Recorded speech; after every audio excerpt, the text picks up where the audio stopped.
Well. Greetings, my fellow free-blooded sovereign thinkers. This is LL3's newest podcast.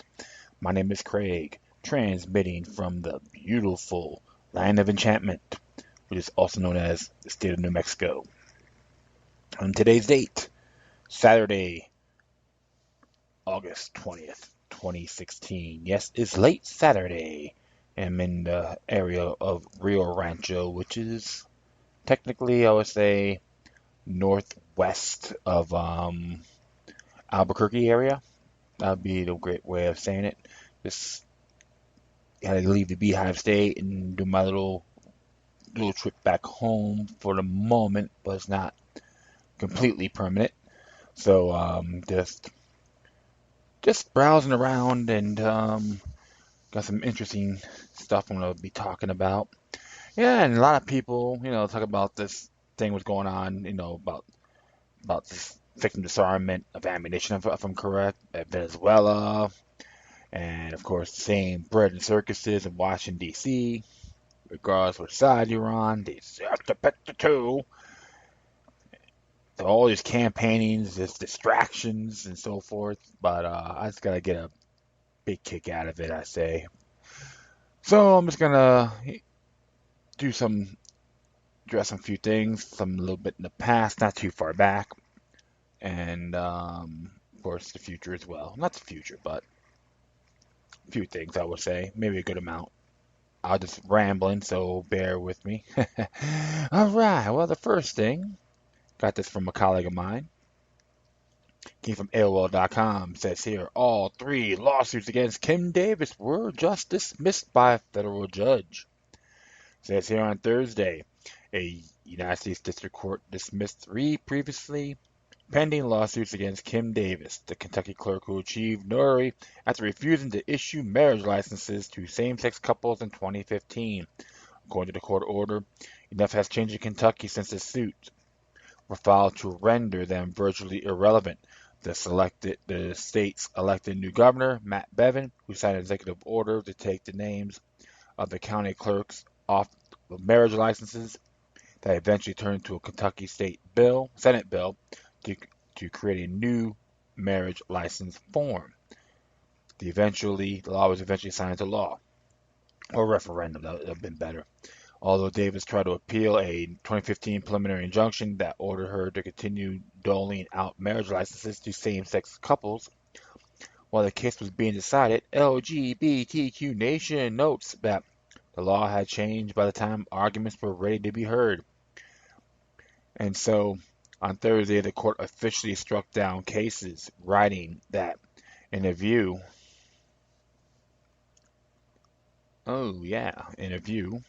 sorry about that, of the fact that the marriage licenses continue to be issued without incident, there no longer remains a case or controversy before the court.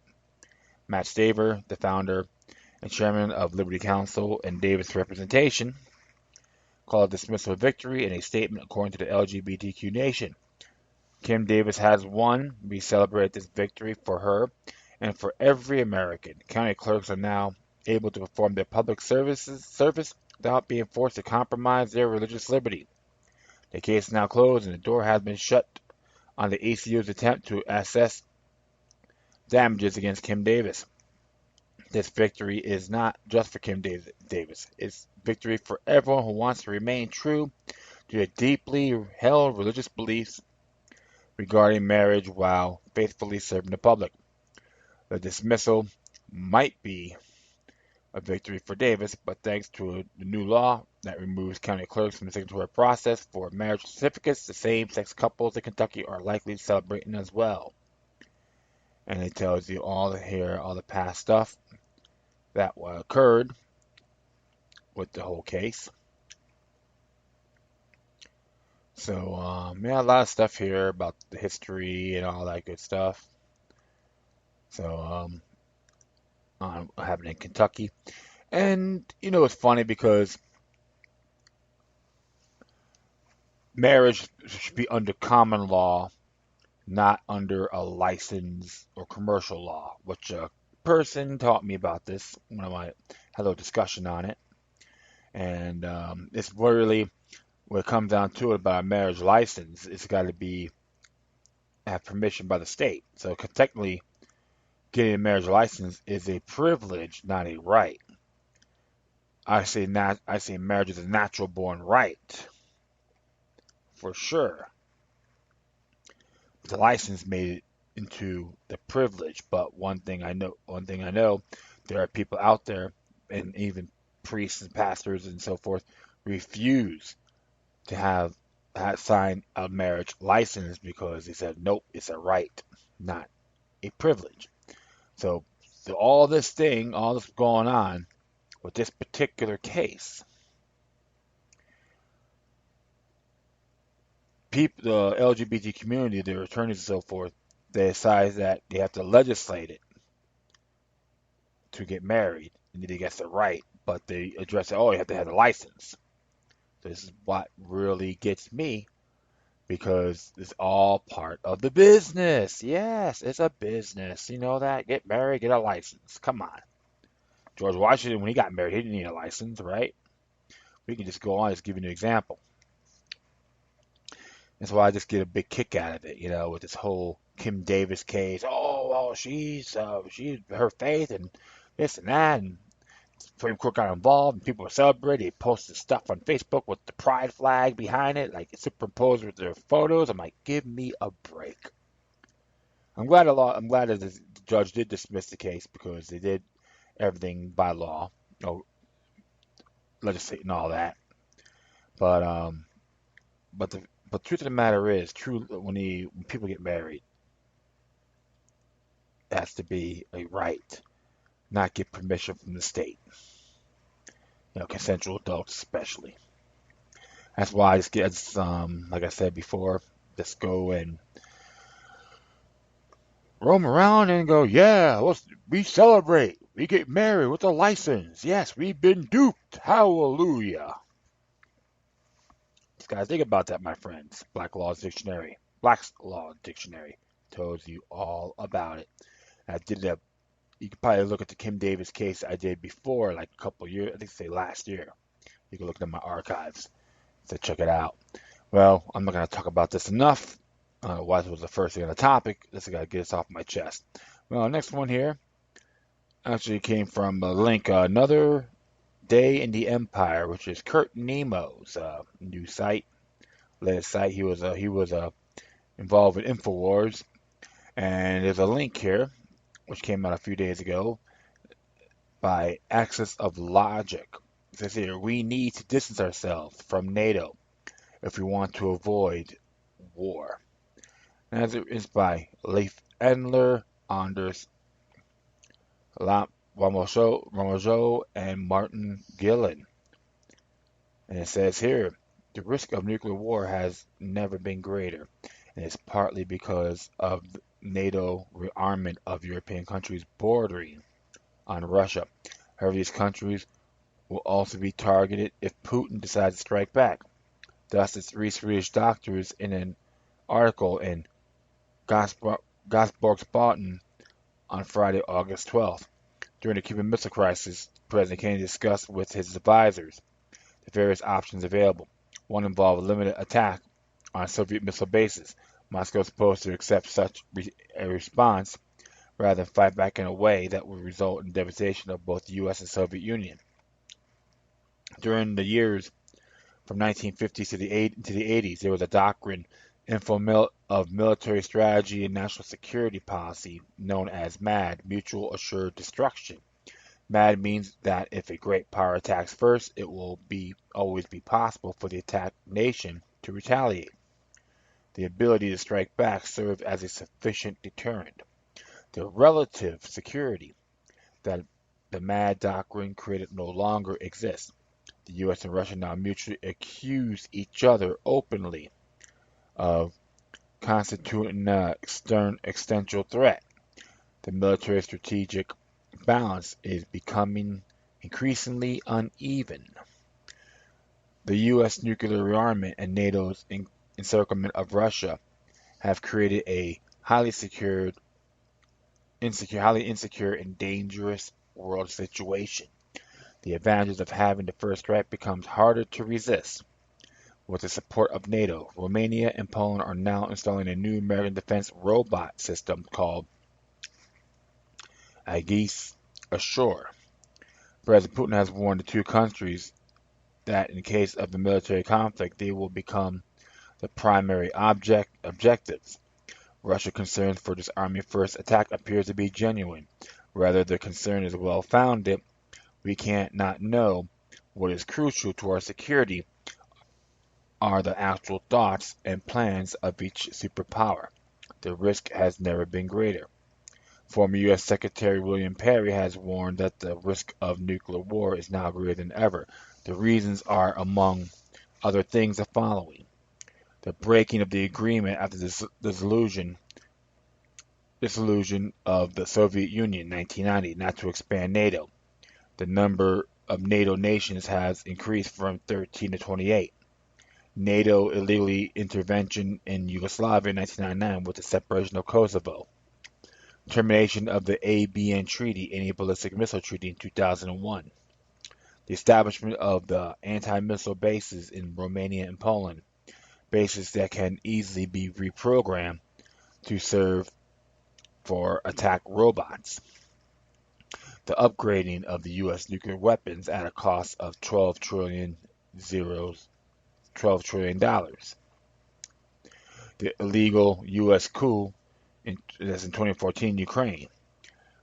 NATO's strategic military superiority in terms of the ability to strike first. Ooh, sorry about that. The demonization of Putin, including comparison to Hitler. Hitler is not someone you can negotiate with, but someone you has to be eliminated. Independent American security analysts such as VIPS, which is Veteran Intelligence Professionals for Sanity, considered NATO war games in Russia's neighborhood as extremely provocative and dangerous. More and more European politicians are publicly distancing themselves from NATO's aggressive policies, such as the Greek Prime Minister Tsipras, the German Foreign Minister Frank-Walter Steinmeier, and French President Francisco Hollande. Opposite effects. NATO is strong globally compared to Russia. NATO spent 10 times more money on weapons. Many countries assume that becoming a member of NATO provides protection, but when there is an asymmetric military balance, the logical consequence will be the opposite. The U.S. NATO strike from bases bordering on Russia. The Russian military leaders will not have time to react. Russia has made it clear that such a situation will not be tolerated. Therefore, Russia currently applies a nuclear doctrine that allows for a nuclear strike with restrictions, the concept of de-escalation. The intention of this doctrine is that with a limited first attack, the first strike will make continued warfare less likely by not fighting back. The U.S. will avoid the risk of an extension of the conflict to its own territory. Would an American president be willing to devastate his own country in order to retaliate against Russian strikes on bases in Europe? The military strategic situation is thus extremely unstable. Countries bordering on Russia that have allowed the installation of NATO bases are at increasingly greater risk of becoming prime objectives. The outcome of the U.S. presidential election brings no relief, whatever be the outcome, cause and effect. When Western politicians do not distinguish between cause and effect, provocation and reaction, the consequence can be devastating. Russia now faces three choices in terms of dealing with NATO. 1. Giving up and accepting the role of American vassal. 2. Waiting for NATO to strike first and thus be neutralized. 3. Strike first with tactical nuclear weapons against European missile bases, which constitute a direct threat, and expect the U.S. not to retaliate, risking a counterattack on its own territory. Donald Trump has already implied that the United States will not unconditionally retaliate militarily to protect its NATO allies. President Putin has indicated that this is the third military scenario that Russia is now considering. The only question is when. The loser, in whichever case, will be Europe. Seems rapprochement of NATO has increased the risk of our country being drawn into war. Therefore, it is particularly important to Sweden and other European countries to support all initiatives aimed at detonate and disarmament, and thus create a public opinion that will distance us from NATO. So, right there,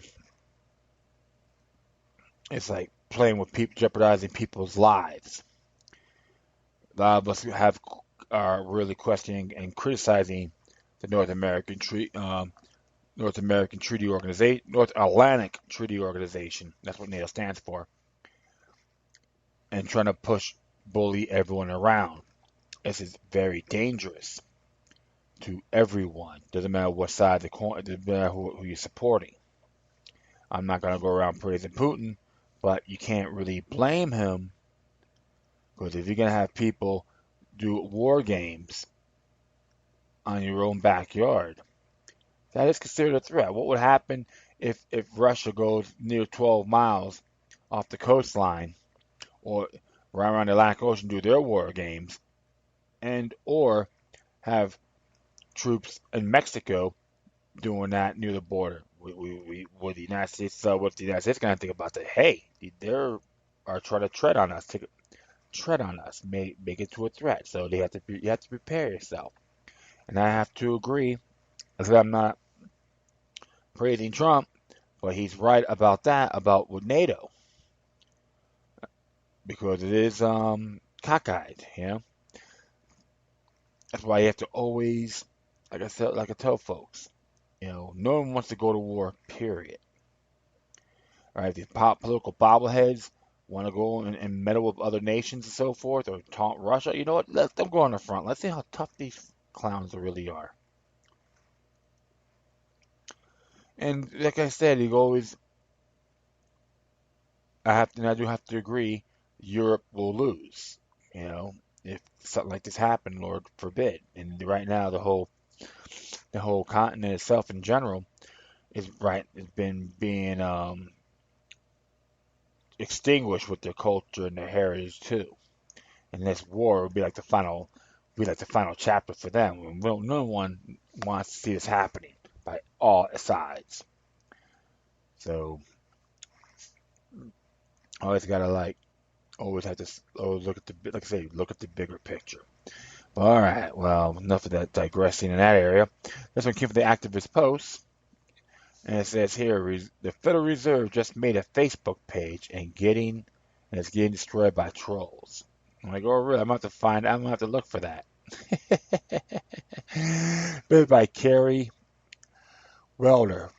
The Federal Reserve Bank is well known for its secrecy, but in an attempt to reach out to people it claims to serve, the monolithic bank just created a Facebook page, and is probably really regretting that decision.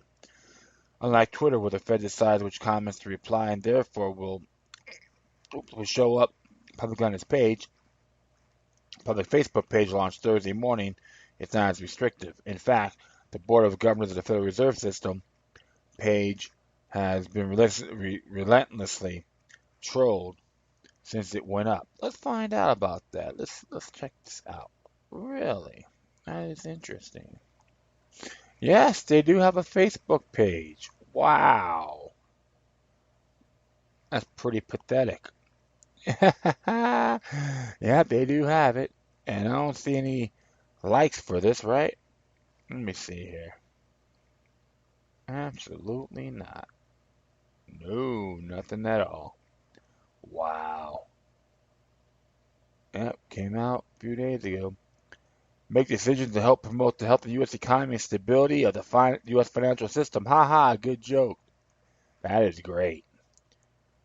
I don't see people liking this page too, so how disgusting is that, right? Oh, absolutely. That is comical, my friends.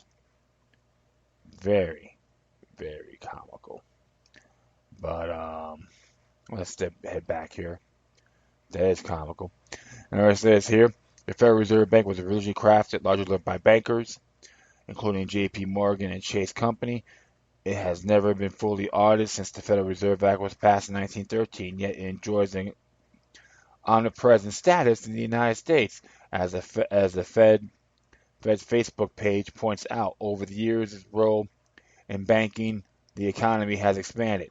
People have protested the banking institution since it was created, but it remains one of the best guarded and most operatic institutions in the country. Congressionally mandated audit by the Government Accountability Office in 2011, around the Fed had loaned out $16 trillion to big banks around the world.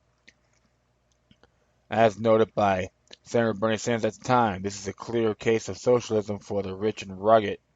You're on your own, individualism for everyone else. Sanders' press release highlighted a more specific conflict of interest. For example, the CEO of J.P. Morgan Chase served on the New York Fed's board of directors at the same time that bank has received more than $390 billion in financial assistance from the Fed. Moreover, J.P. Morgan Chase served as one of the clearing banks for the Fed's emergency lending program. In 2012, the Federal Reserve earned $80 billion in profits, the gap between rich and poor in America had already grown substantially in the preceding years. At least one official from the St. Louis branch of the bank admitted that the Fed's signature policy of quantitative easing has failed to help the recovery. Oh, really? Lawmakers like former Congressman Ron Paul have long fought to make the Fed more transparent and to hold it accountable. Paul always challenges fundamental authority, taking a more extreme stance that rather than auditing the Fed, we should end it. Others have stopped short terminating the bank, but still advocate more openness, vigilance over the private institution. If comments on the Fed's Facebook are any indicator, many people harbor similar sentiments. In response to the Fed's statements that it helps make decisions to help promote the health of the U.S. economy and the stability of the U.S. financial system, one commenter sarcastically asked, commenters on other posts hurled further critics of the Fed. One challenged the popular notion that the bank is a branch of the government. It isn't. It was created and granted authority by the government. Other comments spoke to the Fed's broader policies. Many criticized Janet Yellen, the current chair of the Federal Reserve, who campaigned aggressively against a full audit of the bank. Still, uh, others kept it simple to the point. And of course, some criticized the Fed's decision to join Facebook. At the time of this article's publication, the Federal Reserve has not responded to any comments, though in the light of its reputation for secrecy, gets marginal credit for not deleting them. Which is true. Yep. So that is funny, man. This is originally from Creative Commons. Well, a lot of people know the Federal Reserve. People are learning now the Federal Reserve very unconstitutional, unacceptable, and it's part of the Communist Manifesto. Yeah, it's central banking. So you have to always look at that, and so that's why just keep slamming them, folks. Slam those sons of bitches that they are. A bunch of racketeering crooks that deserve to get justified. Okay, because even the time Andrew Jackson made that promise he'll beat the banks, and even with the Bank of England, if I'm correct, or some central bank, burn the building down, even with them in it, because they're the criminals. So that's why over 100 years, it'll be 103 by December 23rd. The Federal Reserve is nothing more than a monumental lie. So everyone else, great, get sound money the best you can, because the fact is too, there's been proof that the Federal Reserve bankrupted the United States in 1933 during President Roosevelt's speech. And what was the solution? The Social Security Act of 1935. All right, next one here came out a few days ago, and by Health Nut News, and originally it was from FloridaBulldog.org. It says here, Florida Governor Scott's undisclosed interest and Zika Mosquito Control Company. There's no Aaron Elizabeth. While the governor of Puerto Rico is turning away Nald and not letting them spray on his people or any of the island, Rick Scott seems to like a happy spray usual suspect, as one local reporter called him. Some think he should be jailed because of the conduct of his corporations in the past. Read on. According to FloridaBulldog.org, a big publication here in the state, Governor Rick Scott has undisclosed financial interest in a Zika mosquito control company in which his wife, Florida First Lady Ann Scott, owns a multi-million-dollar stake through a private investment firm she co-owns. Hey, fascistic way, right? That's right, folks. It appears Scott isn't just concerned about the well-being of Floridians, but the cash to be made by Via Mosquito Control Service (LTT) LLC of Metairie, Louisiana. That's like in Western New Orleans. Perhaps that was a large part of the reason that he signed an executive order on June 23rd, which allocated $26.2 million in state emergency funds for Zika preparedness. MCS, whose services include monitoring and aerial spraying, may still benefit from Florida government funds. We just don't know because they haven't responded to requests for comment. We do know that the company is not registered, is not a registered state vendor.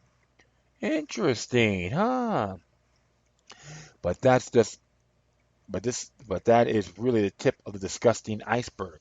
From the article, Ann Scott's large stake in MCS is a via G. Scott's Capital Partners as an investment firm that boasts $291 million of client assets. The firm manages several private equity funds and various family accounts primarily comprised of trusts and family entities according to U.S. Securities and Exchange Commission's records. The Florida Bulldog reported in 2014 that Scott Capital, as it is known online, is operated by a trio of men once worked with Richard L. Scott Investments, the private equity firm where Governor Scott made millions for himself and his family, putting together big money investment deals when he was in the private sector. Scott Capital posts its profile online. Not all 9 listed companies are current and former investments of the governor and or Mrs. Scott, including Mosquitoes Control Services. Lovely. But Ann doesn't just stop there. She also employed by the firm she is a co-owner of.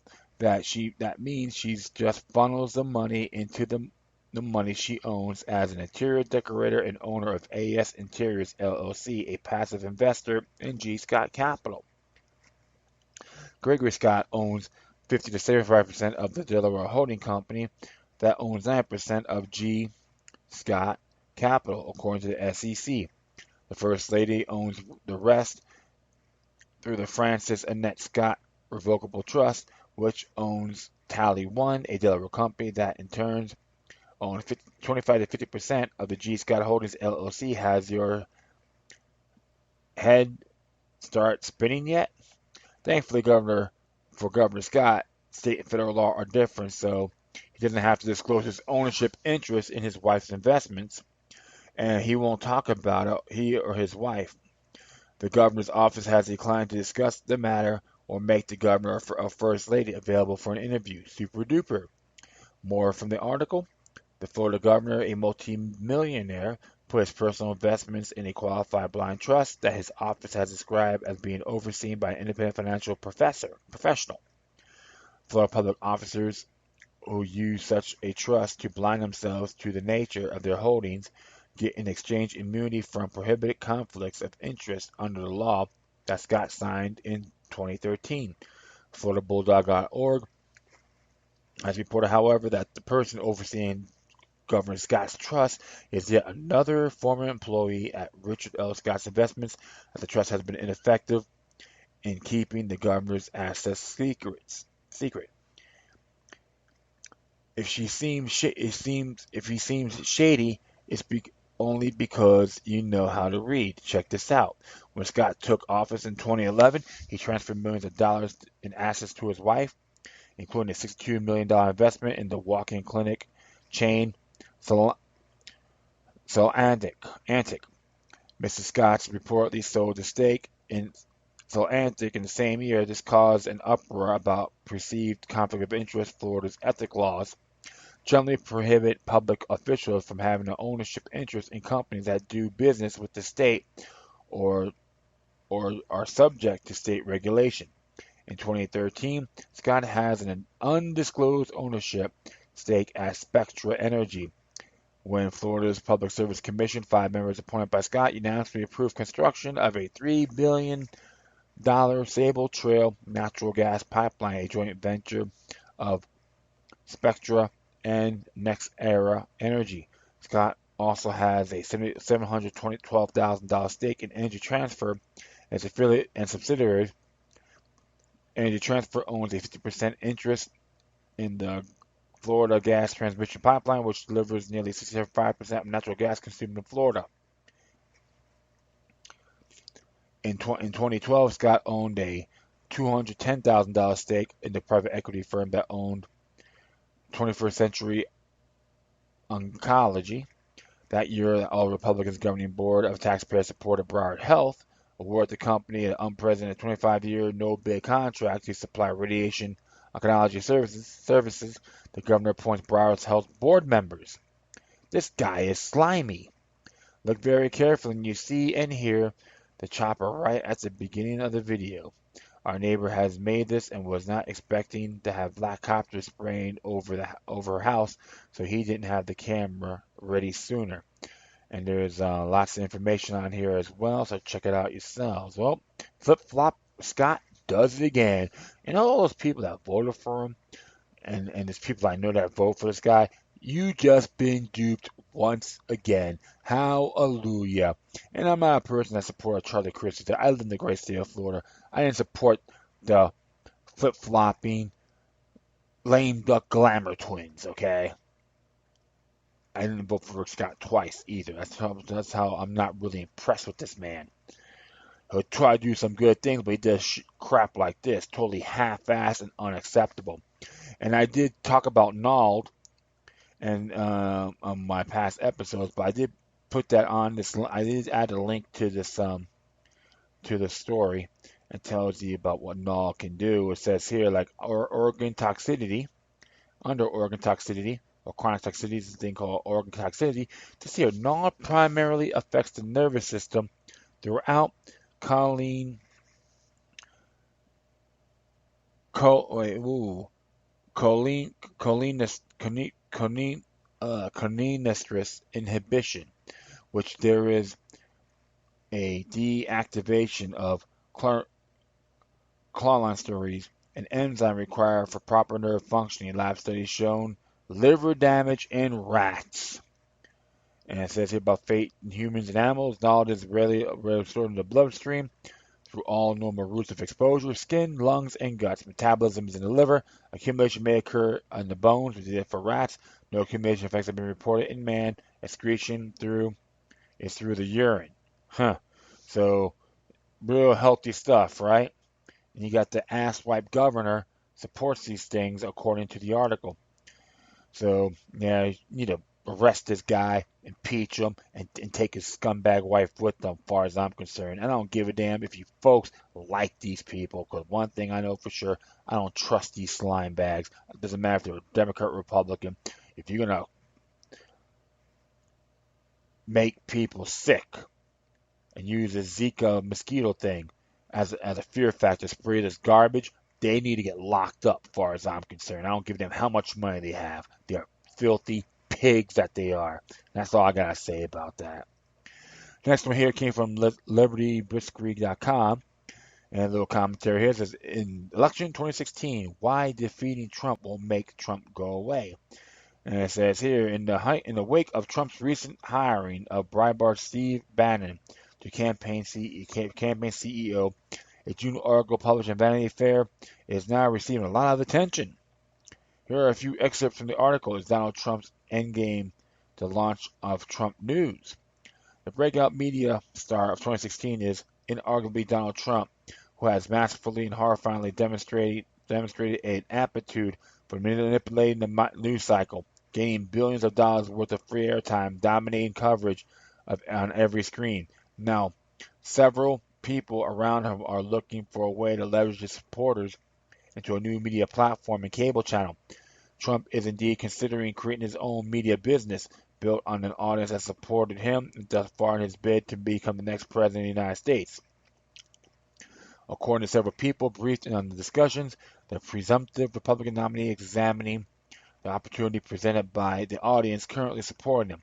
He also discussed the possibility of launching a mini media conglomerate outside his existing TV production series, Trump Productions LLC.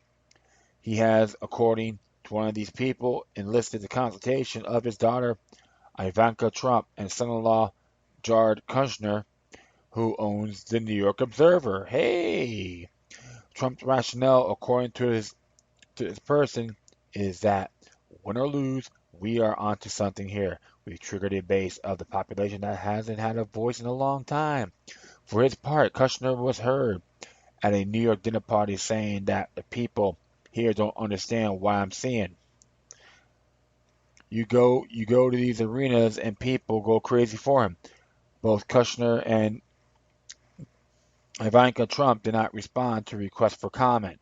Trump has proved that he no longer needs a platform that news outlets have traditionally provided for candidates, as my colleague Nick Bilton has noted. Trump has mastered the attention war on social media and discovered his preternatural ability to tap into his base directly. Love him or despise him, Trump indisputably has a finger on the pulse of his audience, and his connection could certainly facilitate such a hypothetical mini-media conglomerate. Even though Fox News didn't have the right read on what the base is, one person briefed on the conversation told me, and we do. So why I'm highlighting this story? First, I think the analysis is correct, and I agree with the presumption that Donald Trump could very well launch a major media organization if he loses the election. There is no way a man with the deposition of the ego of Trump will fade away quietly from a public square. Furthermore, he's now got tens of millions of supporters who will be looking for someone to give him direction. Who'll be more than happy to fill that role. So if that's right, why is it meaningful? It's meaningful because Hillary Clinton and her supporters are making the case that Donald Trump in 2016 represents some sort of Hitlerian existential threat that must be defeated at all costs. These are desperately trying to sell the public that notion that all concerns of her incredibly shady past and should be set aside for the time being because keeping Trump out of the White House takes precedence over everything else. Of course, with such an argument is easily dismissed by anyone who is aware enough to understand that Trump, like Sanders, merely served as a vehicle for justified anger percolating across the land, and that defeating him as an individual accomplishes absolutely nothing in the long term. Indeed, Donald Trump's loss is likely to fan the flames of the populist agonists further, and particularly if Hillary Clinton continues along with the status quo business as usual, as if nothing ever happened, which she undoubtedly will. Ironically, many of these disillusioned lesser of two evils, Hillary supporters may be unpleasantly surprised to discover that media group mogul Trump could even more formidable and dangerous than President Trump, which is precisely why merely fighting against symptoms of a rigged and unethical system solves absolutely nothing and ultimately makes the underlying problem worse. The both line, the bottom line, it doesn't matter what happens in this election. Trump isn't going away because his supporters aren't going anywhere. And it's plenty is from Michael Krieger in Liberty. And you know what? That will be the case because one thing for sure, he is filling a lot of facilities up, and people are catching on to his rhetoric. It doesn't matter if you support the man, but you have to always look at the bigger picture. Hey, he's an entertainer. He's a businessman. It's his business moves. So you have to look at that. And even if he doesn't win the election, he still got something to fall on, and people will listen to him. And that's why, my friends, one thing I let everyone know, I always recommend during this every time of the presidential election, focus on a servant. Don't praise him as a messiah. It's been happening for so many years since political campaigning became a fact a little under 200 years ago. And so don't follow the hype, just follow your hearts. And don't get caught in their web. And I am yawning, so forgive me. I'm just lounging out here. So, alright. Oops, here. Oops. Let me be back in a quick brief, so stick around. Alright, cool. So, next one here came out recently from MLive.com. It's entitled State Reinstates Pays for Employees Charged with Crimes in Flint Water Crisis. The state of Michigan has restored the pay of the 6 suspended employees who face charges of criminal wrongdoing in the Flint water crisis. Those pay of those workers total about $500,000 a year. The Department of Environmental Quality employees Stephen Balch, Michael Priersby, Adam Rosenthal, and Patrick Cook, as well as the Department of Health and Human Services employee Nancy Peeler and Robert Scott, have had their pay restored, said Jennifer Eisner, a spokeswoman for DHHS. Those same employees together face 18 felony charges related to failed oversight of the Flint water system were initially suspended without pay, a decision that was reversed Monday, August 15th, according to the DEQ spokesman Michael Shore. In addition, drawing their salaries, employees are also being provided with attorneys to represent them against criminal charges brought by the Attorney General Bill Schuette, something that's not required by civil service rules. Felony misdemeanor charges have been issued against 3 state and city employees in connection to the city's water crisis. Given uncertainty and the timeliness of the resolution of these cases combined with the unique nature in this situation, the director of the departments as the appointed authorities have chose to continue the suspension of the employees with pay, Eisner said in an email to MLive, the Flint Journal. Governor Rick Snyder was told of the decision by directors DEQ and DHHS recently. Anna Harton, the governor's press secretary, said in an email to MLive, Snyder has no role in the process, Heaton's statement said.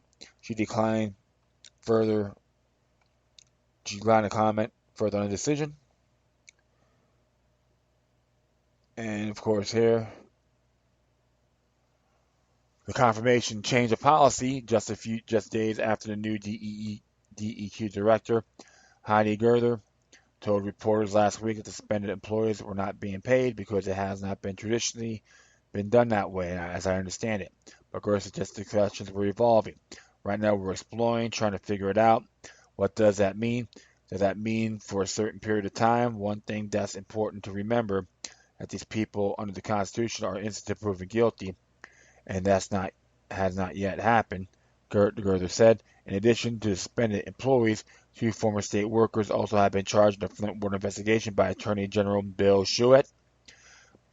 Leanne Schechter Smith, former chief of the DEQ's Office of Drinking Water and Municipal Assistance, and Kareem Miller, former director of DHHS Bureau of Epidemiology, are also facing criminal charges for their role in allowing lead levels in Flint water to spike.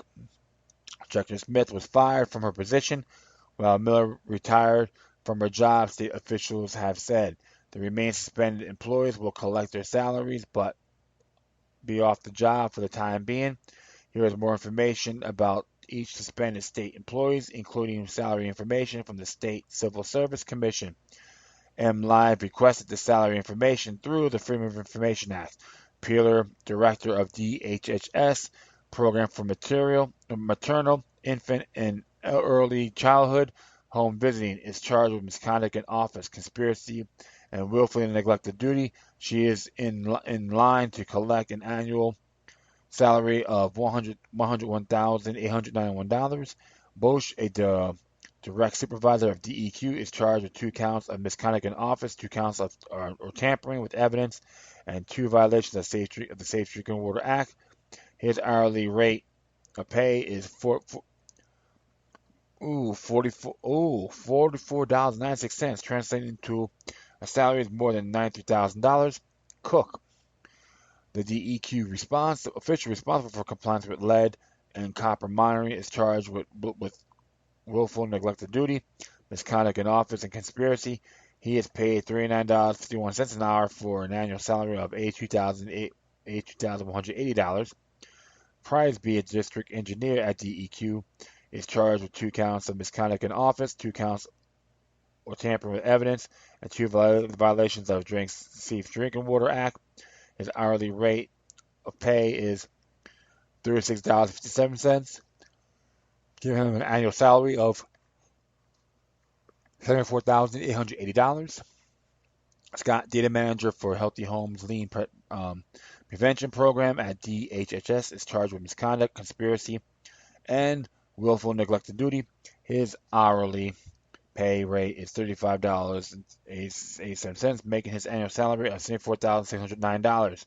Rosenthal, a water quality analyst, is charged with misconduct in office with neglect of duty, willful neglect of duty, tamper with evidence, conspiracy to tamper with evidence. He is paid $34.47, which is a total of $71,697. This is by Ron Fonger, by the way. Interesting, because I remember too, there was even claims that Governor Snyder had knowledge of this, and the people try to go after him. So, question is, how long has Flint water crisis been going on before it's actually been reported? We have know Flint, Michigan is one of the most rundown cities in Michigan, and the folks who are in charge, so they still have to prove their guilt. So it's more like a blame game going on here, and that's why if they got burden of proof, they have to stick by it. But we have to just wait and see how this case is. And what's horrible, the good people in that area suffered for having that garbage in their water, which is completely unacceptable.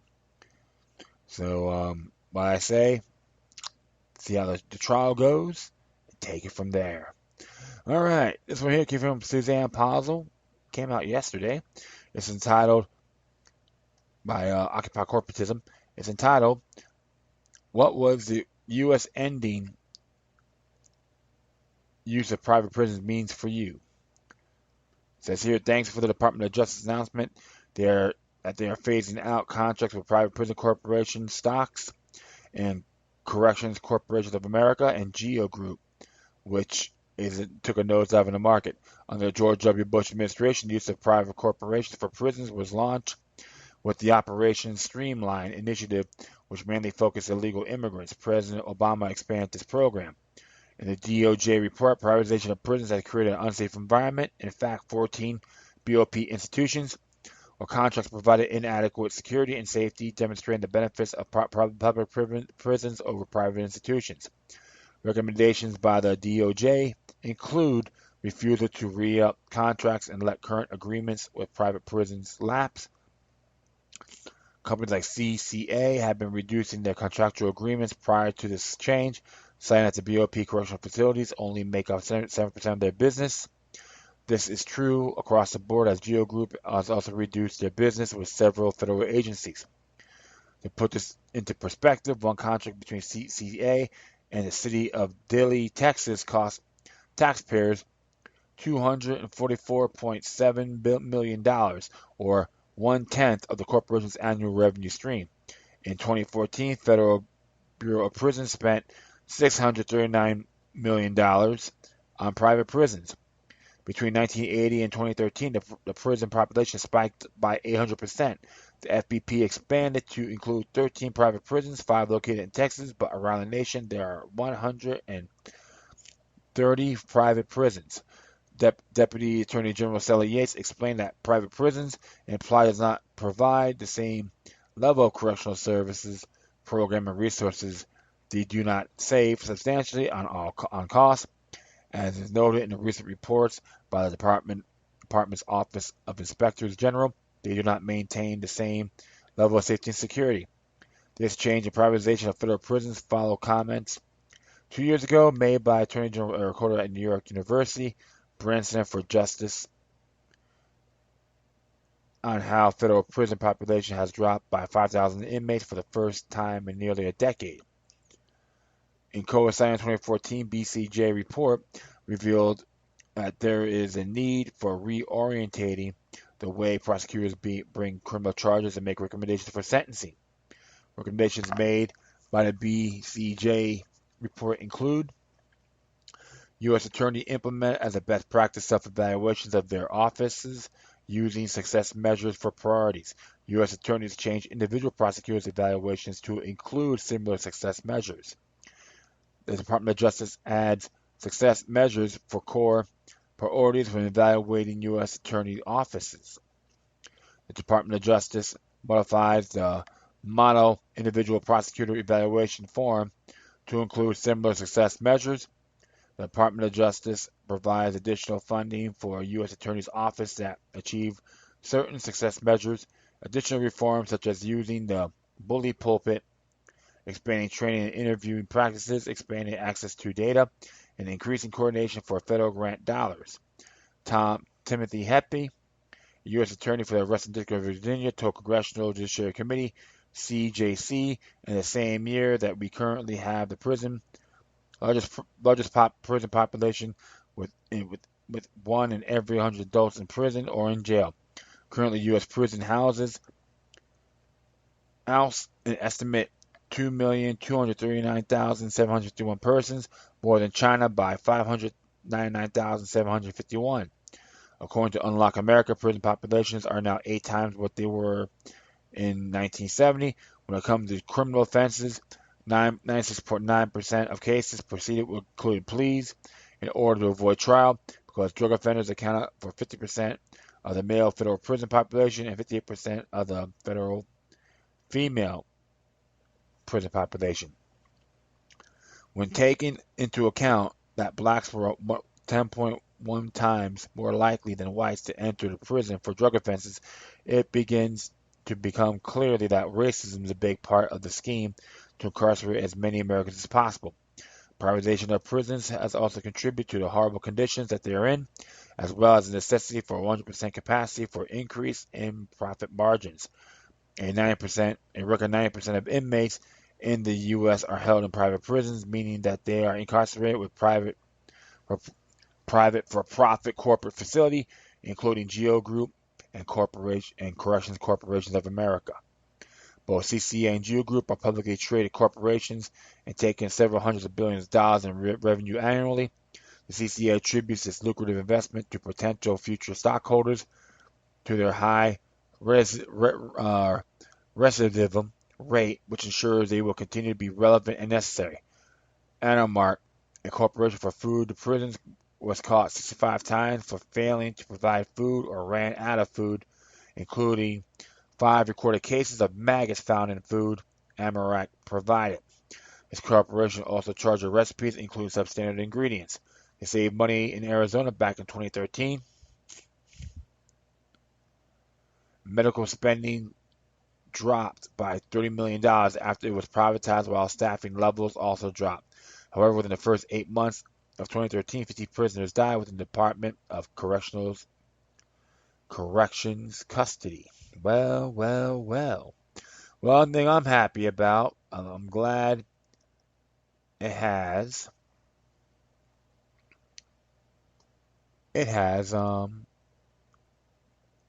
dropped. I'm very happy about that. And I know the GEO Group, their rural headquarters, believe it or not, is in Boca Raton, Florida, right off of I-95. You can't miss it.